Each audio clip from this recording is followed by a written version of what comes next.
Okay, so I've had some requests for certain problems in part 2 of the review. I've actually had um, quite a few requests. I'm not sure that I'm going to do all of the problems that have been requested in this video because the video will be very long, probably if I do that, especially if I do it step by step all the way through from beginning to end. I've actually put one of them already up on this board. This is number 43. This is solving radical equations, and this is actually a topic that we were just talking about right before you guys went on break. This comes from chapter 5 that was all about radicals and rational exponents and things like that. You just took a test on this right before break. So you should at least have an idea of the process that you need to go through to solve this problem. Step number 1 is you have to isolate the radical. That means get the radical and anything that's under it by itself. So we've got to start by moving this minus 8 over. So we add 8 to both sides. The problem is we can't add x and 8. They're not like terms. So we just put them next to each other and we write it this way. The next thing you need to do, a lot of people, once they get to this point, they want to subtract the 28 and divide out the 3. The problem is it's under a radical, so you can't do that. You have to get rid of this radical before you can get rid of the 28 and the 3. So how do we get rid of a square root? Well, we do the opposite, which is to square it. Squaring and square rooting are opposite or inverse operations. They undo each other. Whatever you do to one side, you must do to the other. So we're going to square this square root, and we're going to square this x plus 8. Yes, all together. So yes, that's going to become a FOIL problem. So now the square and the square root cancel each other out. You get the 3x plus 28 by itself now. And then we're going to have to rewrite that x plus 8 squared as x plus 8 times x plus 8. And yes, it is a FOIL problem. So you're going to need to FOIL that out. It becomes x squared plus 8x plus 8x plus 64. Combine the like terms in the middle, and you get the x squared plus 16x plus 64. At this point, you should recognize that you have an equation that's quadratic. How do I know that? Because it has an x squared in it. So because it has an x squared and an x in it, I'm going to need to solve this like I would solve a quadratic equation. That means I need to get it set equal to 0. So I'm going to move the 3x and the 28 over to this side. So I'm going to subtract the 3x and I'm going to subtract the 28 on both sides, and then I'm going to combine the like parts.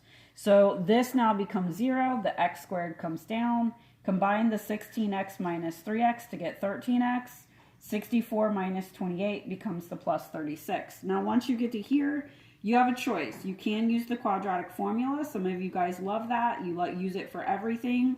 If you don't like factoring or you don't know how to factor, then use the quadratic formula. But it's actually quicker and easier to just factor it and solve it by factoring it. So it's a FOIL backwards problem. If you FOIL this backwards, it's an x plus 9 times x plus 4. And then you just take each of those factors, that's over here in blue, take each factor, set it equal to 0, and solve. So x plus 9 equal to 0 solves to x equals negative 9. X plus 4 equals 0 solves to x equals negative 4. Now, if you look at your choices for that problem, though, you'll notice that on 43, it says eliminate any extraneous solutions. And your choices are all combinations of negative 9s or positive 9s or 4s or negative 4s. So here's the deal with that. We have a negative 9 and a negative 4, but you have to remember that you can get extraneous solutions here. So you must check them back in the original equation. If you do that with the negative 9, it does not check out. If you do it with the negative 4, it does. So final answer is that your solution is only going to be the negative 4, and therefore you're going to choose C. Okay, you're going to choose C there. All right, now another problem that has been requested of me is number 54. And I have been looking at the work that you guys have been turning in for number 54. And some of you guys are doing that problem by hand. And you are adding up a crazy amount of numbers by hand as though you don't know the right way to do it. So, yes, you can do 54 by hand by actually adding up or sorry, actually it's not adding up all the numbers, it's just finishing the sequence. Some of them are sums and then some of them are just finding certain terms. But yeah, 54 it's not finding a sum, but it is finding a specific term. And some of you guys are just using the pattern, and you're completing the sequence to find the 50th term. And some of you guys are using a whole page of paper to do number 54 because you're doing it by hand. So yes, you can do it by hand if you want to. It is going to be a lot of work and it's going to take you a lot of time. It will be faster if you look up your notes for that particular section, which if you look at the web page, I gave you some hints for some of these problems and I told you the section that this problem came from. So if you look up your notes for that section, you'll see that you have formulas that you can use to find certain terms of a sequence and to find the sum of a sequence, okay? So, a couple things you should notice first of all about this sequence. It is arithmetic. We have 5, -2, -9, -16, and so on. So, obviously the first thing you want to do is look for a pattern. That's always the first thing we do with sequences. We look for a pattern. There is a pattern here. To get from 5 to -2, you're subtracting 7. 5 minus 7 is -2. To get from -2 to -9, you're subtracting 7. To get from -9 to -16, you're subtracting 7. So we can see that we have an arithmetic sequence here. We're adding or subtracting the same number every time to get the next number. And guess what? You have formulas that go with arithmetic sequences and series that you can use to find certain terms and sums of the series. So the formula, if you looked it up your notes, is a sub n equals a sub 1 plus n minus 1 times d. Now you do have to know what all those things stand for, which I'm guessing is why some of you guys decided to just do it by hand. You said, forget the formula, I'll just work it out and I'll do it all by hand. And you can do that. But yes, it will be faster and easier to use this formula. So n represents the number of the term. We're looking for the 50th term. So n is 50 here. We're looking for a sub 50, or the 50th term. It's going to equal, the 50th term is going to equal a sub 1, which is the first term, which is 5 in this case,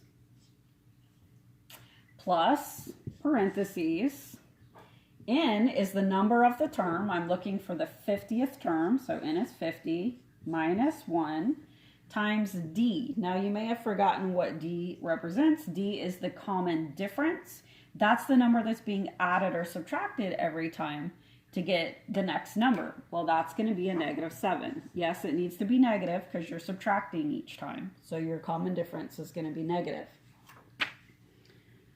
Okay, and then you just work it out. See how much easier this is than trying to do it by hand? Okay, so this is 5 plus 50 minus 1 is 49 times -7.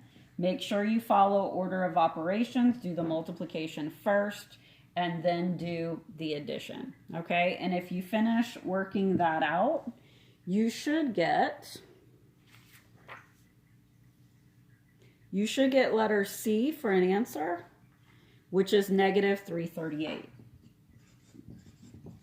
Okay, faster and simpler to use the formula than to have to work out the pattern and get all the way to that 50th term. Okay, let me see what else you guys have asked for. Okay, let's see.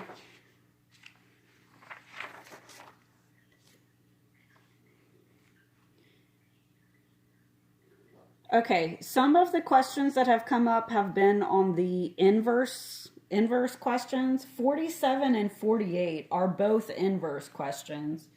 For time's sake, I'm not sure I'm going to do both of them, so I'm going to pick one. And hopefully, once we review what an inverse is and how to do it, maybe you'll be able to do the other one also.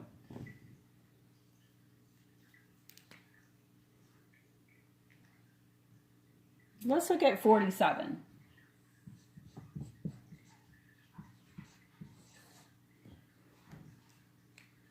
47 gives you an equation. Y equals 7x squared minus 3.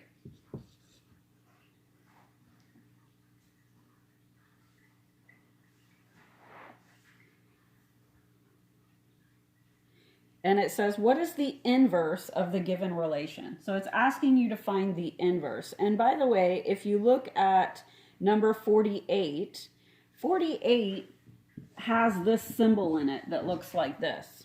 So that is also an inverse question. Remember, this -1 is not a power. It's actually a symbol for an inverse. So f to the -1 means the inverse of f. So if it gives you a function f of x, and then it asks you to find this, what it's asking you to find is the inverse of that f of x function, okay? So that's just kind of a little helpful hint on 48. That is also an inverse question, and this means the inverse of function f. But going back to this one, 47, if you want to find the inverse of a function or a relation, there's basically 2 steps. It's really pretty simple. 2 things you have to do. First thing you have to do is switch the x and the y. So the y becomes the x, and the x becomes the y. Okay? First step is super easy. Let the y become the x and let the x become the y. What you want to do next, second step, solve for y. And that's it. Switch the x and the y, solve for y. So now I'm going to take this equation and I need to get the y by itself.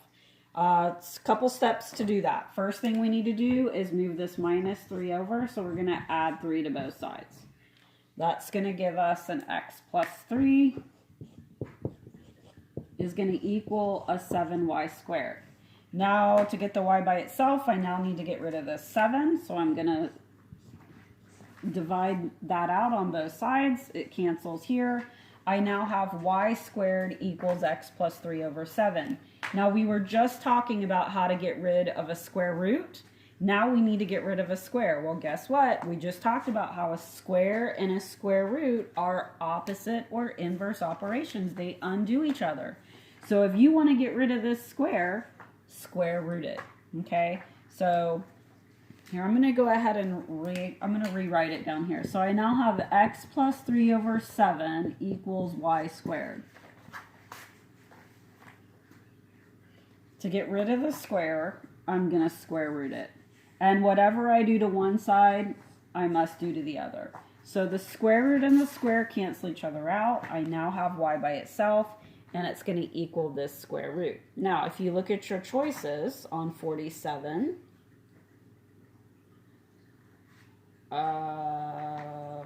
okay, it has to be A.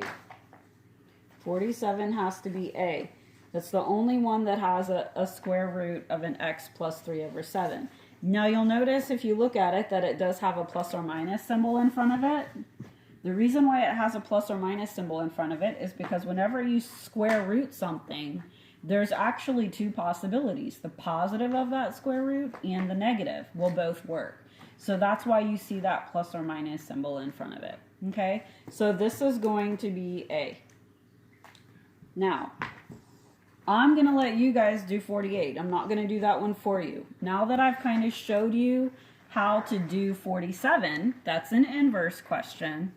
48 is also an inverse question. You should be able to figure that out. You're going to do the same thing. The f of x is the same thing as the y. So let the f of x be the y, and then follow those 2 steps that I just told you. Switch the x and the y, solve for y. That will give you f inverse, that f to the -1. And then it asks you to find the range of the inverse. So that has to do with the graph. So to find the range, you have to think, okay, well, what is the graph of that inverse going to look like? And where are those y values going to be on that graph? So there is a little bit more to 47 than 46, but you should be able to figure it out. Follow the 2 steps to find the inverse. Think about what the graph of that equation is going to look like, and then figure out where your y values are going to be.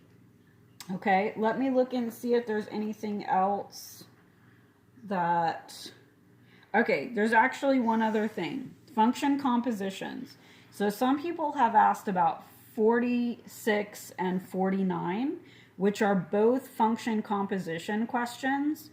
I'm going to do the same thing. I'm going to pick one and I'm going to do one, and then I'm going to let you guys do the other one. So I'm going to do 46. This is going to be the last one that I'm going to do. And then I want you guys to keep working on this and see if you can finish them up and do the rest of them. So 46.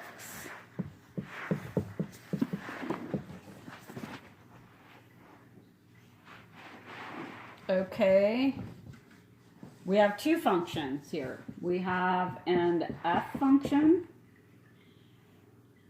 F of x is x squared plus 6. And we have a g function. G of x is x plus 8 over x. Here's your two functions. And then it says find g of f of negative 7. Some of you guys may have even forgot what that symbol even means or what in the world it is.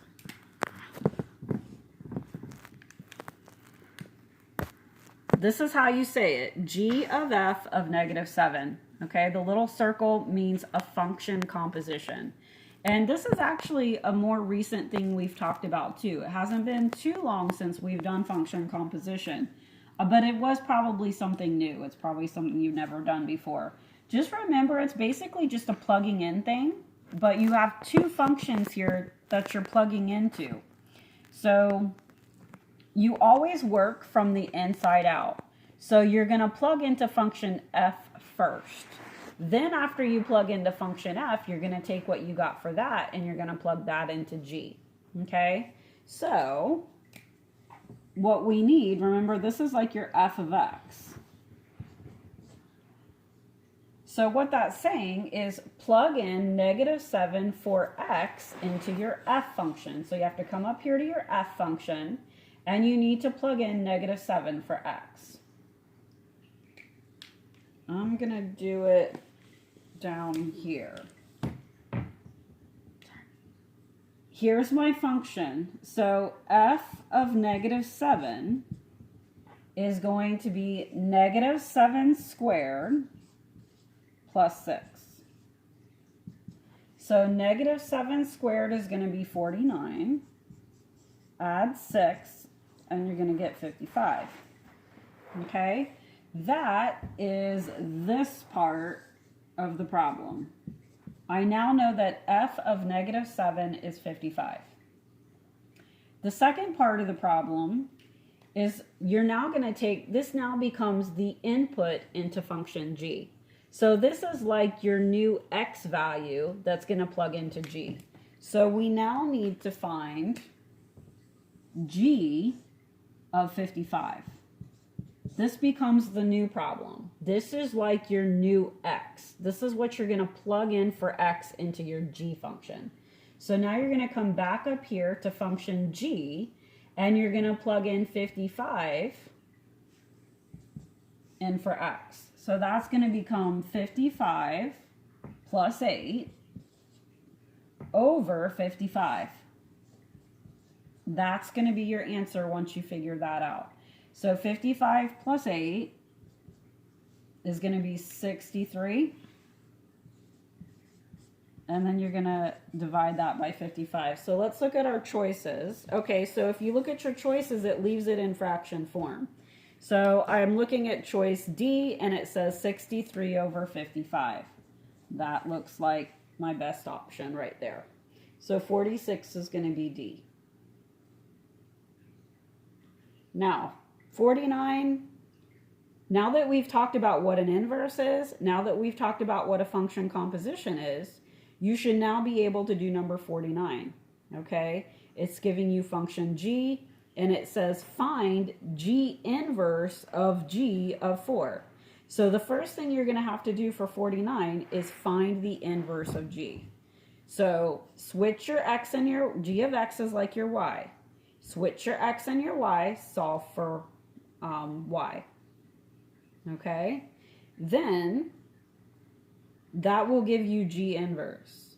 Then you'll be able to do your function composition. Plug 4 into x into your original G function, then take that value and plug it into G inverse, whatever you got when you did your G inverse. So there's a couple steps to 49. First step is to find the inverse of G. The next step is to do your function composition by plugging the 4 into G and then take that and plug that into your G inverse. Okay? All right. I'm going to leave it at that. I want you guys to see if you can finish up the rest of the problems. Remember, I think technically this is now past due. This was due yesterday, I think. So you should be finishing this up and getting this turned in very soon. Okay? All right. Talk to you guys later.